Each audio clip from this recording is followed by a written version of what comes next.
RS అక్షర క్షేత్రానికి స్వాగతం. నేను మీ డాక్టర్ మడత భాస్కర్. డాక్టర్ ఏనుగు నరసింహారెడ్డి గారు రచించినటువంటి వచన కవితా సంపుటి నీడల దృశ్యంలో ఒక అద్భుతమైనటువంటి కవిత దోస్తులకు చెప్పని కథలు. 2018 సంవత్సరంలో నల్గొండ జిల్లాకు చెందిన బాల సాహితీవేత్త పెండెం జగదీశ్వర్ గారు బలవన్మరణం చెందిన సందర్భంగా రాసిన కవిత ఇది. దోస్తులకు చెప్పని కథలు. కథలు చెప్పి చెప్పి అల్లికల్లో ఆరితేరినోడివి, అసలు కథను అంతరంగంలో తొక్కిపెడితివా?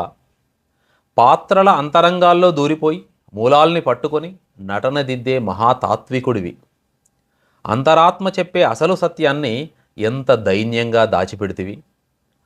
పేరుకున్న నీటి ఉపరితలమంత తెల్లని అక్షరాల ఉడుపుల్ని ధరించిన ఊరి ఆటల ఊహాశాలివి. చుట్టూ పులులున్న కారడవిలో పట్టుబడితివా?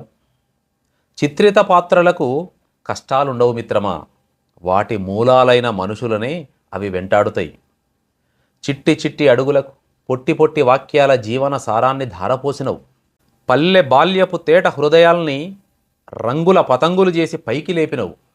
బడికి పల్లెకు నడుమ తేడా గీతను ఎరేజ్ చేసినవు. తరగతి గదిని ఆట స్థలాన్ని జోడెడ్ల బండి చేసినవు. ఇంత వయసొచ్చిన పెద్దరికాన్ని కట్టగట్టి బడిపోరగాళ్లతోటి బలాదురుగా తిరిగినవు. ఇంద్రలోకములో దేవతలు తప్ప బడిపిండ్లగాళ్ళు ఉండరు మిత్రమా, కాస్త పెద్దరికాన్ని అలవాటు చేసుకో.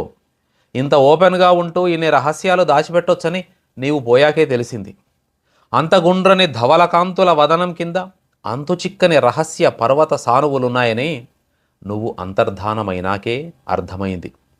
పాఠములా కథలు చెప్పే చురుకైన కళ్ళ కింద కనిపించని జలపాతాలున్నాయని ఇప్పుడిప్పుడే ఒక వాస్తవం అబద్ధంలా తెలిసొచ్చింది. చిలక కొట్టిన జాంపండంతటి పిట్ట కథల అందగాడా, నువ్వు దోస్తులకు కూడా చెప్పని కథలు ఇప్పుడు ఎలా కనిపెట్టాలి? ఇలాంటి మంచి కవిత్వం అందించడానికే అక్షర క్షేత్రం వచ్చింది. ప్లీజ్ డూ సబ్స్క్రైబ్ ఆర్ఎస్ అక్షర క్షేత్రం. మన కవిత్వం మన ఛానల్.